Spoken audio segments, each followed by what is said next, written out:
Report Sajjad ملک Sandal welfare organization all Pakistan سرپرست اعلیٰ ملک عبدالحق ساندل کھوکھر اپنے رفقا جناب محمد اقبال، جناب محمد اکرم اور محمد حفیظ کے ہمراہ اکاڑہ سے لاہور کے لیے روانہ ہوئے۔ راستے میں پتوکی میں ملک محمد علی کے ہاں ناشتہ کیا، جس کے بعد قافلہ لاہور کی جانب روانہ ہوا۔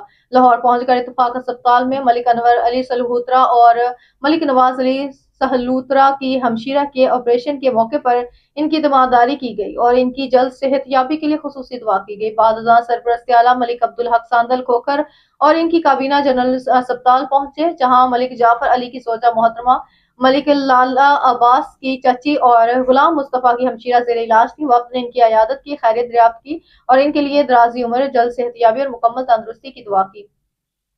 Sandal welfare organization all Pakistan ہمیشہ خدمت خلق، تیمارداری اور دکھی انسانیت کے ساتھ کھڑے رہنے کے عزم پر قائم ہے اور Sandal welfare organization all Pakistan سہلوترا برادری، کھوکھر برادری اور دیگر برادریوں کی غمی خوشی میں شانہ بہ شانہ ہر وقت قائم و دائم ہے۔